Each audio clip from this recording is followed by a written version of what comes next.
This channel is part of the History Hit network.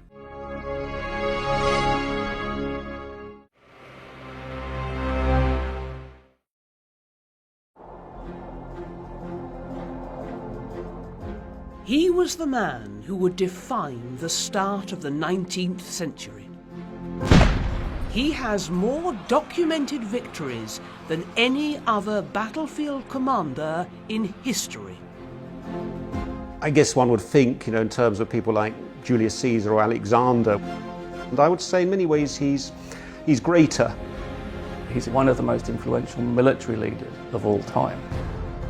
Napoleon was exceptional in that he was genuinely loved by his men. From a relatively humble background, he rose to become master of Europe. For somebody like that to become emperor, ruler of the largest empire that Europe had seen, really, since the Middle Ages, is just amazing. This is the rise of Napoleon.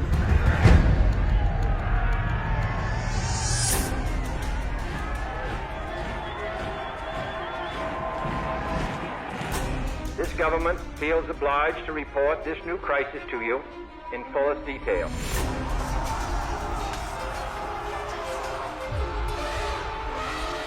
Whether Russia has been provoked, what matters is that Russia has been wrong in its response.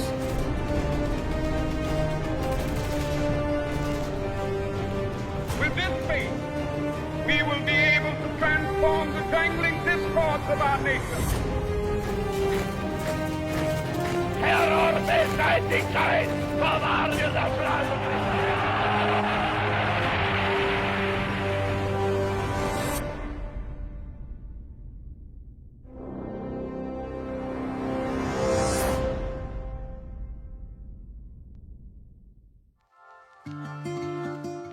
Napoleon Bonaparte began his life in relatively modest circumstances. He was born on the 15th of August 1769 on the island of Corsica. France had only acquired the island from the Republic of Genoa the previous year, bringing it under French rule. Prior to the French Revolution, Napoleon is someone who is essentially condemned to mediocrity. He comes from the minor gentry of a part of France which has only been incorporated into France shortly before his birth. His family are moderately influential on a local level. He has a large number of siblings, a lot of outdoor activities, not a lot of luxury, a mother, Laetitia, who's very much down to earth, and a father who is involved in politics, but in many ways is a bit useless when it comes to things like, running the family finances, gambling, he leaves the family impoverished. So Carlo's probably not somebody that a young boy would necessarily look up to. Carlo Bonaparte and his wife Laetitia, pregnant with Napoleon, had resisted the French takeover alongside the Corsican nationalist leader Pasquale Paoli.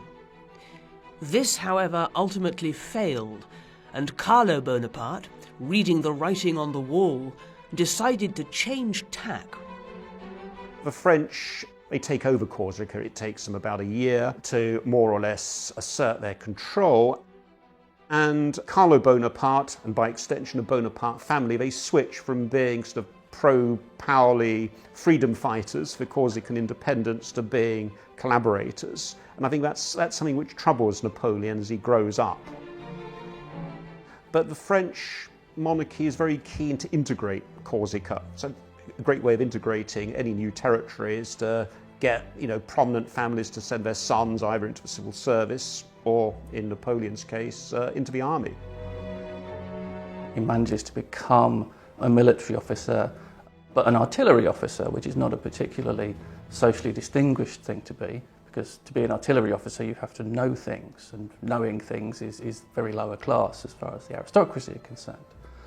So in a world of France in the 1780s, which is highly aristocratic in its outlook, Napoleon is the kind of person who is really stewing his own ambitions in a society which is deeply hierarchical and isn't ever going to let someone like him ascend to greatness. Napoleon not satisfied with his position in the army, decided that instead he would return to Corsica. He was still a fervent believer in Corsican independence and sought out Pasquale Paoli, the leader of Corsican nationalism. Napoleon goes back to Corsica, but he's not welcomed by Paoli. He hero worships Paoli, but Paoli, I guess, possibly that sort of Corsican clan mentality says, you're a Bonaparte, you're a collaborator, I don't really trust you. So he gets really cold shoulder. And I think that's quite devastating for what, he's a teenager at this point, to be kind of like just rejected there by his hero. If you're enjoying this documentary and you want to see more, you can check out the rest of the Rise Of series on History Hit, including the brand new episode, Rise of Cleopatra. Here's a sneak preview. It's a great story of a great individual, undoubtedly. It's also absolutely pivotal in the history of Egypt and in the history of the ancient world. From Caesar to Shakespeare to modern cinema, her story has remained as popular as ever. Her name despised, idolized, and mythologized. Cleopatra. Start your free trial today by clicking on the link in the description.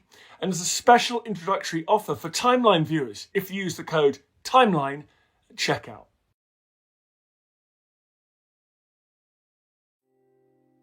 It's quite clear that the Bonapartes, haven't got a great future in Corsica.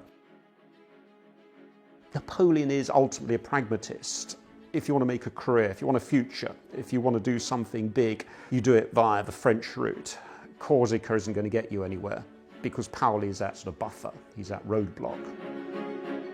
What Napoleon needed would be a world-shaking political and societal upheaval that would remove the existing system of power and enable him to rise rapidly through the ranks of the French military. As it turned out, he would get his wish. The people of France were rising up, disillusioned with their out-of-touch monarchy. France was going to revolution. So the revolution of 1789 has some really deep roots. It's rooted in the dysfunction of the French monarchy, its inability to fund its ambitions to be a world power while having a very hierarchical internal social structure where being rich and powerful essentially means that you don't have to pay very much tax. And this comes to a tremendous climax in the 1780s, ironically after the French have been on the winning side of the War for American Independence. But they've built up such an enormous burden of state debt by that point that their rickety tax collecting mechanisms just cannot cope anymore. The only way of reforming the tax system is to reform the entire structure, the political and social structure of France. And it's, I suppose an analogy I would use is it's like if you're picking at a woolen sweater. If you start pulling at that thread, the whole thing unravels. So the French Revolution starts out with tremendous optimism. It starts out with the belief that huge changes can be effected in society.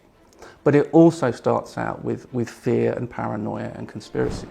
The reason why the Parisians stormed the Bastille on the 14th of July is that 3 days earlier, the king's brothers and other high-ranking aristocrats had sacked the reformist government and were trying to do away with the changes that had already been pushed through.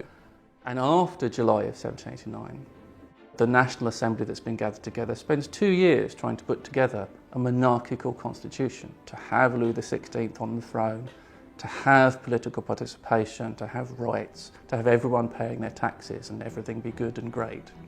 But it continually runs into deeper and deeper problems and crises.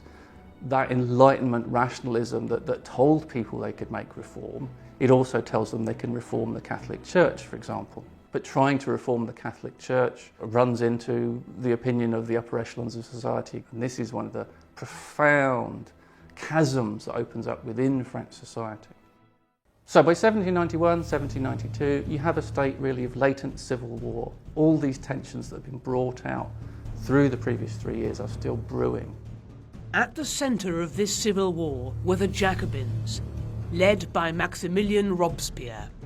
Well, the Jacobins are Republicans, and they are Republicans of a sort of radical bent. These are people who wanted the execution of Louis XVI, and they are looking really for a very profound political transformation of France. They don't just want a sort of change at the top, but keeping the existing system pretty much as is. They're very happy to use kind of violence and terror to push the revolution forward.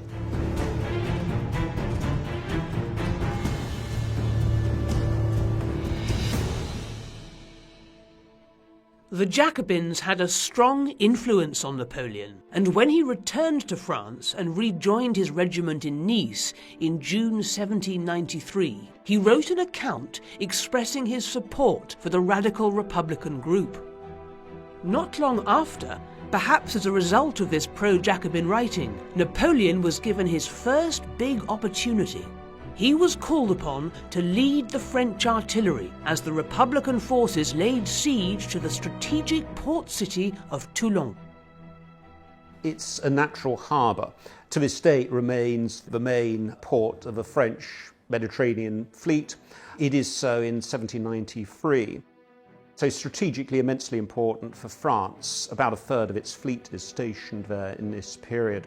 The trouble is, from a French revolutionary perspective, is it's full of royalists. It's full of people that don't like where France is heading politically.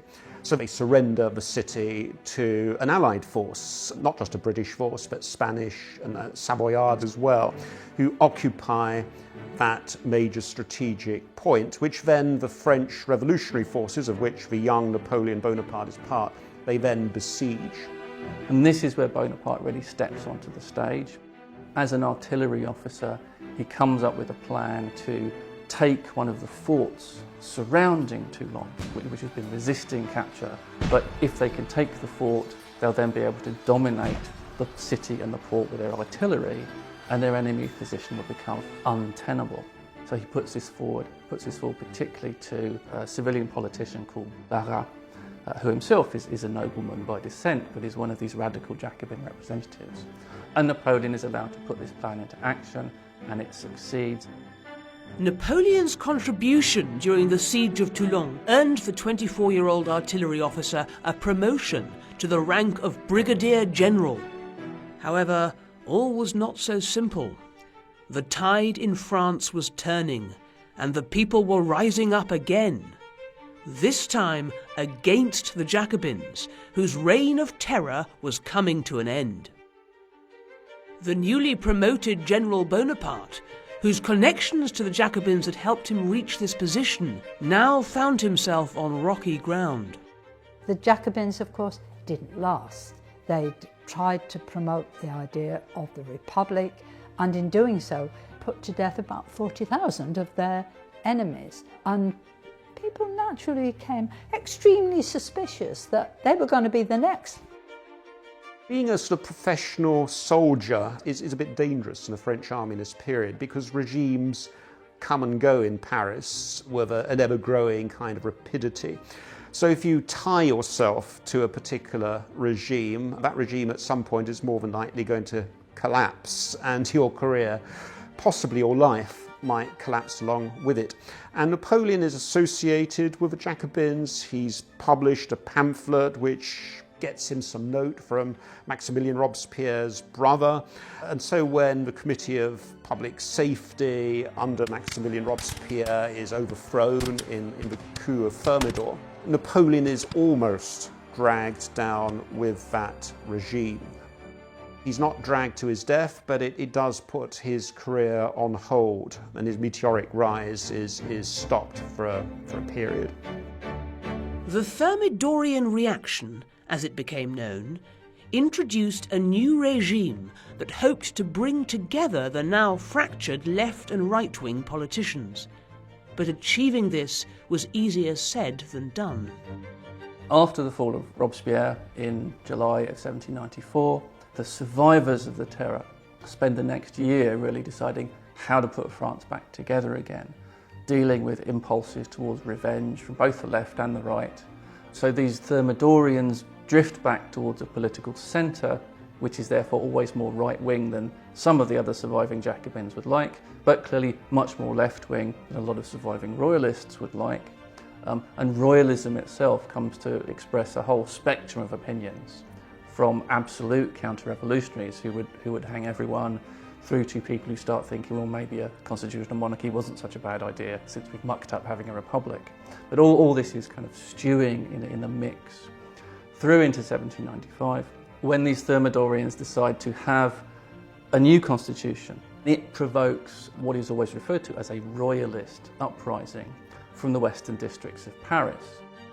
For Napoleon, this uprising offered him a shot at redemption in the eyes of the French government. Barras, who is the chief politician in Paris at the time, picks on Napoleon to have a role in combating the royalist plot, not necessarily because he thought Napoleon was a great guy, but because of the memory of Toulon and what Napoleon had been able to do there. And Napoleon Bonaparte, who is a junior general at this point, with help manages to again get some artillery. Somebody who's going to be very important in Napoleon's later career as it develops, Murat. He's this cavalry commander, the 12th Chasseurs à Cheval. He's ordered by Napoleon Bonaparte to seize some nearby artillery. And that artillery is then deployed very ruthlessly using grape shot, which are essentially sort of basketballs and bits of metal fragment. And these are fired from the artillery into a mass of royalist insurgents and, coup attempt over. And you've got a very grateful French Republican government, which, if you like, owes Napoleon one. With a whiff of grape shot, Napoleon became a household name, winning him favour with the Directory, the new power in France, who reinstated the 26-year-old as Brigadier General and gave him his first real command, the Army of Italy. But before he embarked on his first campaign, Napoleon met Josephine de Beauharnais, marrying her in a ceremony on the 9th of March 1796. Josephine was a widow whose husband had been executed during the Reign of Terror. Josephine is older than Napoleon. She's very much a kind of part of the inset in this regime which is known as the Directory. It's a regime which has become associated with corruption, both financial and moral. And Josephine is elegant, charming, and Napoleon is, by all accounts, smitten by her.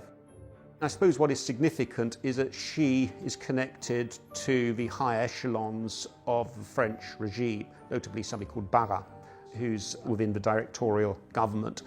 And you need that sort of connection really for your career to progress. And this is just, of course, on the eve of possibly the most important breakthrough in Napoleon's career, which is his appointment as commanding general of the Army of Italy. So the Army of Italy is relatively small, 20,000-30,000 men, poorly supplied, neglected really compared to some of the other fronts on which there's been more fighting over the last year or two. Armies in the north have been winning some great victories in 1795. So Napoleon goes to this army and presents himself in a sense as their saviour, that he is the man who is going to lead them on to greater things. He famously says to them that you're here and you've got nothing, you've got no boots, you've got no money, you've got no food. There is Italy. It's full of wealth, and we're going to go and get it, and it'll be glory for you, glory for us, glory for me. And that's very much the spirit that he takes into the campaign. There is a kind of freebooting, almost piratical mixture of motives, but at the same time it's also about France and glory and representing a wider ideal. His enemy was the Austrian Empire, whose forces vastly outnumbered his own. Not one to be intimidated by the task ahead of him, Napoleon immediately went on the offensive. He moves fast. He often moves unexpectedly as far as the enemy is concerned.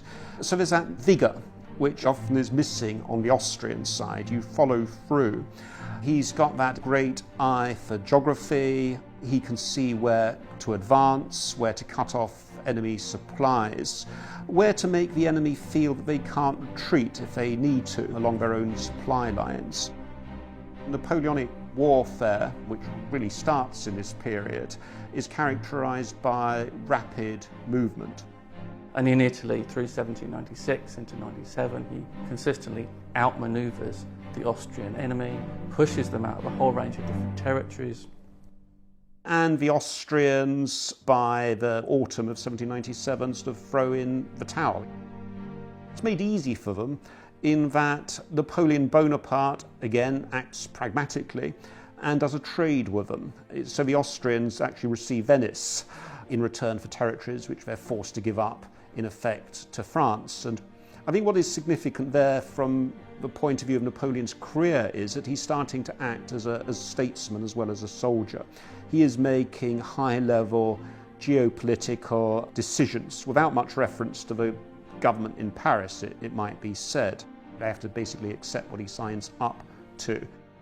Napoleon's a great battlefield leader. He's a great military leader in the narrow sense. What he also starts to show during the years in Italy is his very strong conviction of himself as being entitled to be a political leader as well, of being entitled to be treated almost as a monarch.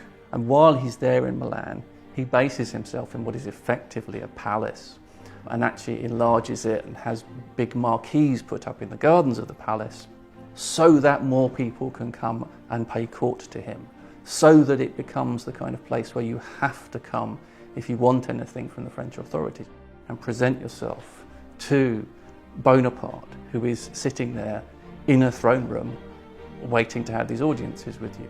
And he sets himself up like that very clearly. And then when he goes back to Paris at the end of 1797, he very carefully leaves all that behind. And he goes into Paris in an ordinary coach, dressed in civilian clothes, and presents himself very humbly to his political masters, because he's playing both sides against the middle. He likes being in charge, being the unquestioned leader and ruler, but he knows that if he's not careful, he'll just get chucked in prison. So he is playing a game of power very clearly from these days in Italy onwards. Napoleon returned to Paris a hero. The 28-year-old had defeated the Austrian Empire, all while more experienced French generals had made little ground in the northern battlefields of Germany. Now it was time to turn his attention to France's greatest enemy, the British. But rather than confronting this northern foe with a direct attack, he looked to the east. The idea of looking eastward, looking to the Levant for some kind of strategic advantage is not unusual. It's been part of French long-term strategic thinking. What they're looking at by 1798, it's an interesting amalgam of ideas. One is that the confrontation with Britain to the northwest has really ground to a stalemate, and they're looking around for another way to kind of break out of that sort of simple army versus navy dichotomy they've got there. The Mediterranean, of course, is much more difficult, at least theoretically, for the British Navy to operate in. Napoleon persuades the politicians in Paris, who were easily persuaded because, after all, Napoleon by now is rather popular. He's extremely good at publicity and organising networks of influence. And he is spoken of as someone who ought to have more of a political role in Paris, which the politicians, of course, the Directory, don't want to know.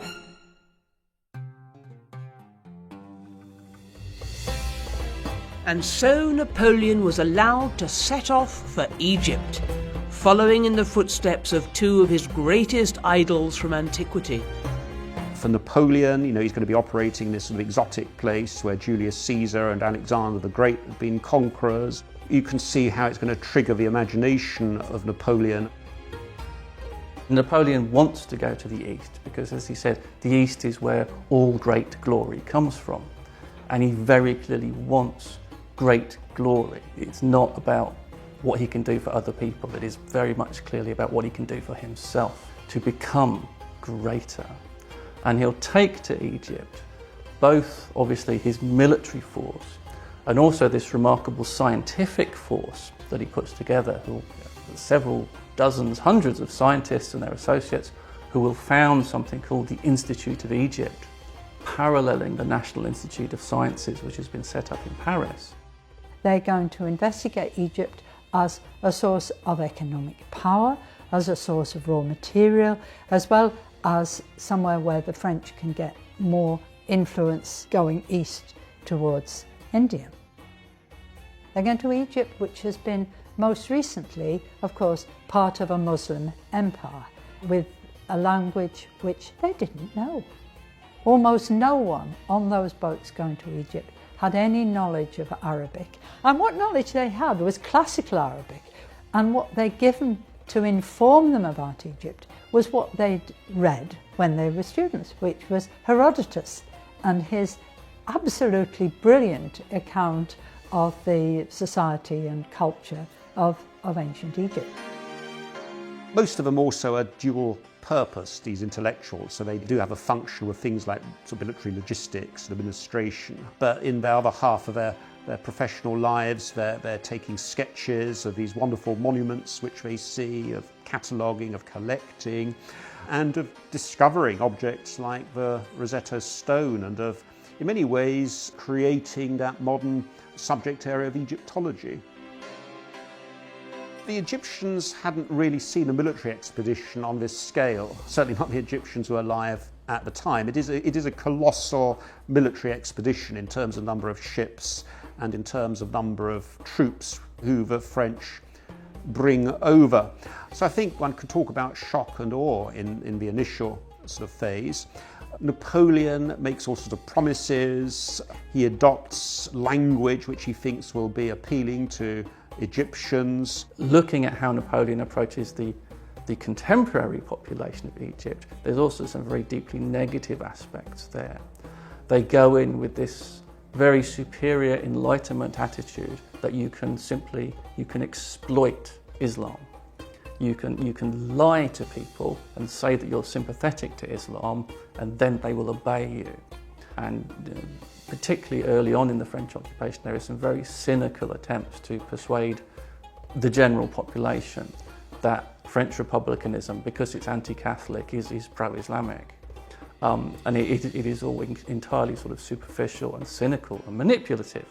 And it's also associated again with projecting Bonaparte as a kind of personal saviour, that he is somehow involved in this syncretic image they want to put forward, not just as the leader of the army, but as himself, as a leader whose personal qualities will bring good things to the Egyptians. But of course, in practice, as many people will find when they get occupied by a Napoleonic army, it is a question of looting and requisition and theft and physical abuse, and in the end, a thoroughly unpleasant occupation experience for the Egyptians. But things quickly turned sour for Napoleon.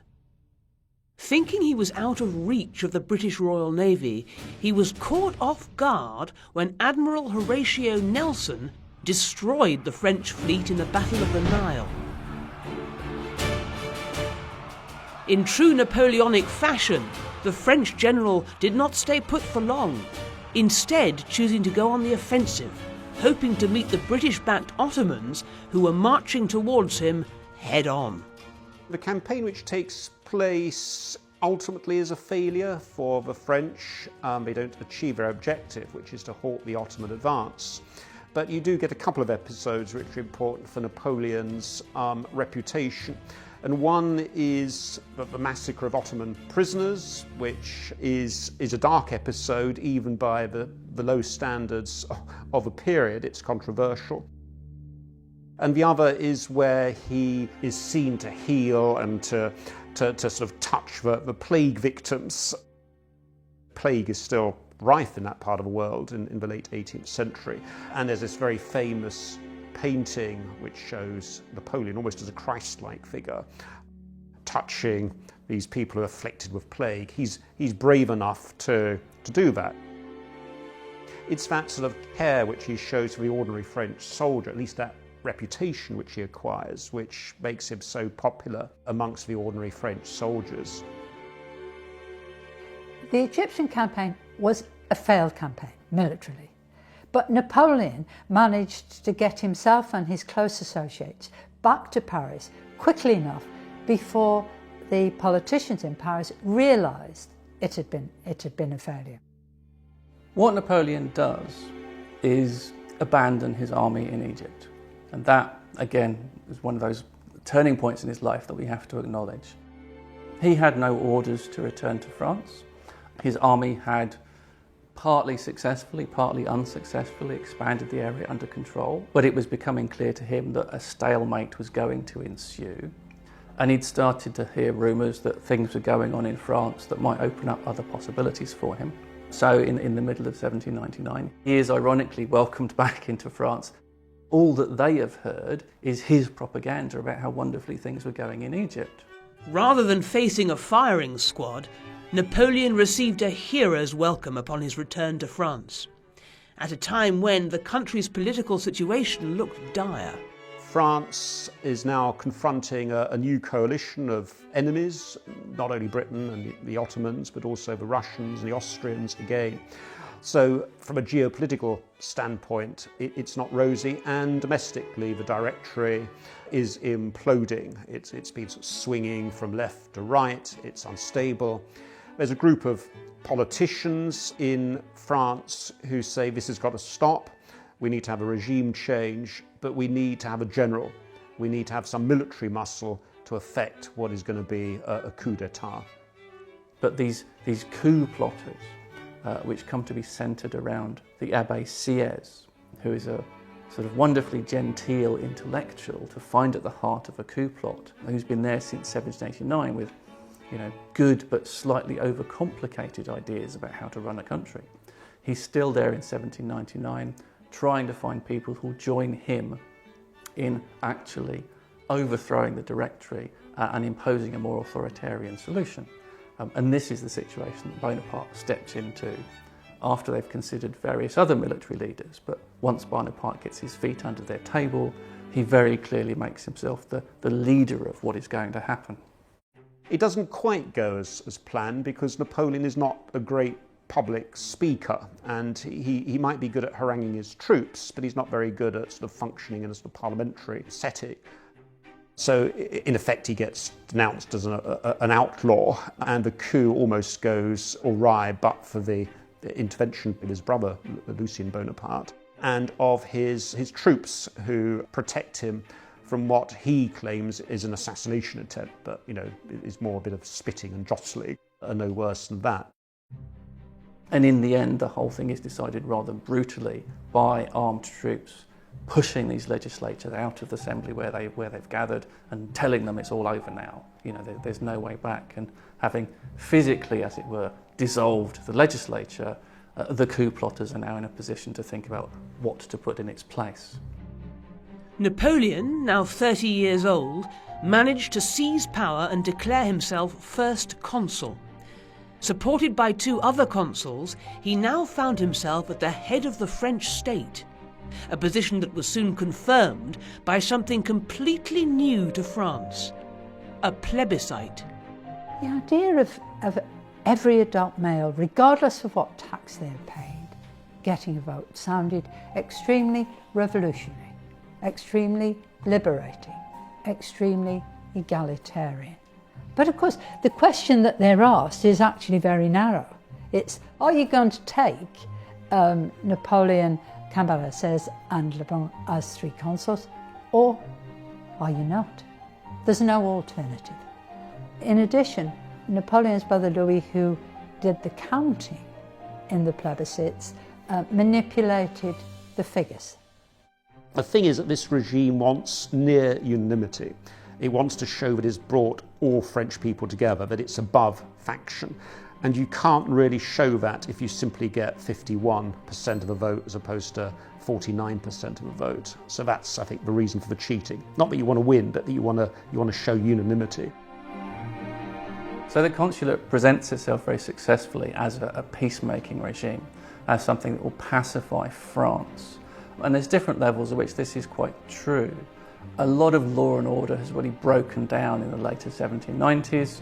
People no longer trust authority in terms of judicial procedures and so on. The army has already had to be used extensively for combating banditry and other kinds of unrest. So an openly authoritarian regime is quite widely accepted as something which will just stop the threats to property, the threats to individual security, the bloody vendettas which have been raging around the country through the 1790s. And a thoroughly well-organised military effort to suppress all that kind of problem is very successful in the years after 1799.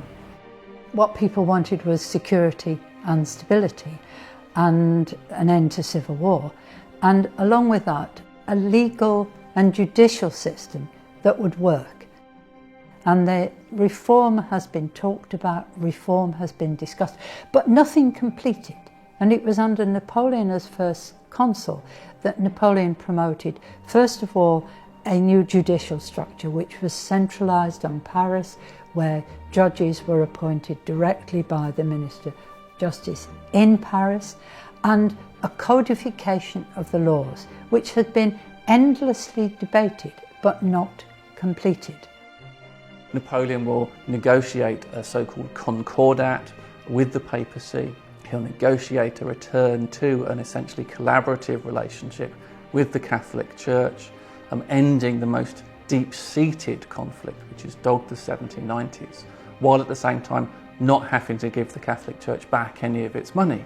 It's a very good deal for France in that respect, and it's an even better deal for France because Napoleon adds some additional articles to the document after the Catholic Church has left, so that he says they've got more out of it than the Catholic Church knew they were giving away. But that again is a typically Napoleonic move.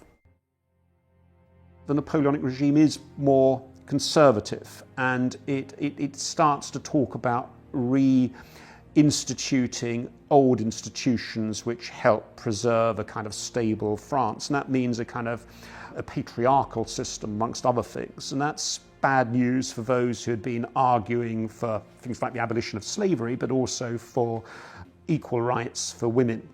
Women, as a result of the Napoleonic codes, have virtually no civil rights at all. They almost cease to exist as people.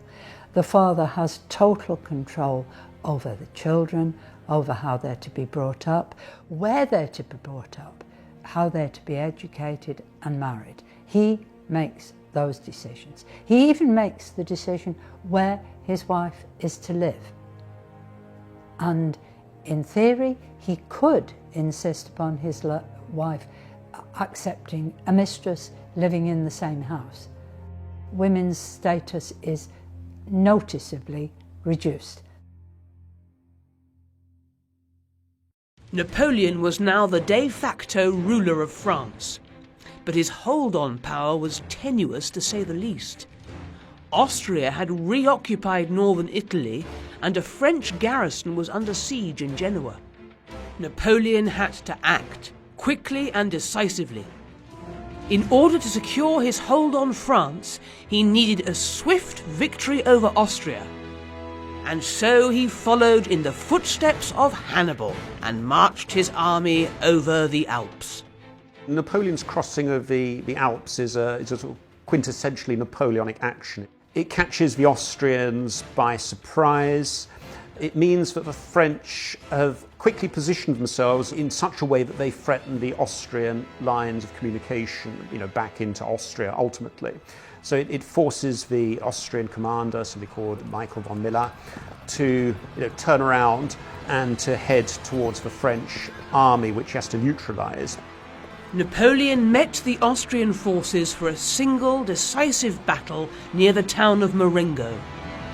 Marengo starts off with an Austrian numerical advantage, something like 28,000 troops, outnumbering the French force under Napoleon Bonaparte, which is closer to 20,000 troops. Napoleon there has been caught by surprise. He's managed to surprise the Austrians by marching through the Alps, but on this occasion he doesn't believe that he is confronting the main Austrian force.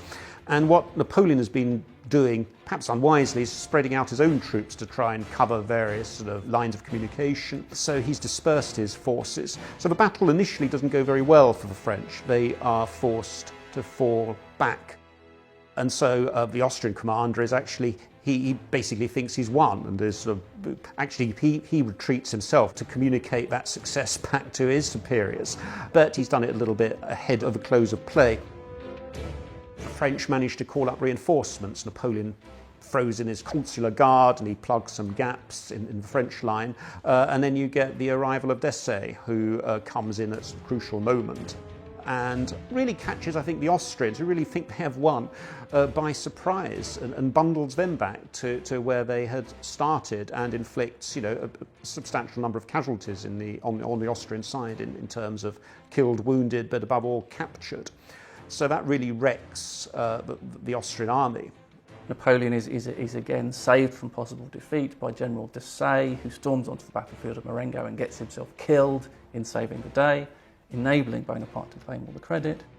France will find itself by 1801 able to be at peace, able even to bring the British to the peace table for the first time in this whole period, because the British now have no continental allies, no sense of how they could prosecute the war any further. And so the Peace of Amiens is initially agreed in late 1801 and formally signed in 1802.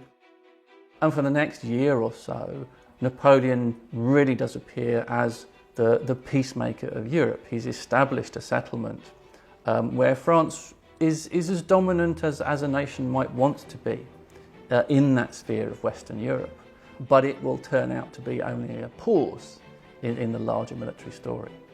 As a consequence, the regime becomes increasingly secure, which no regime has been since 1789. It's important to realise that this is 3 years of relative stability compared with the previous years.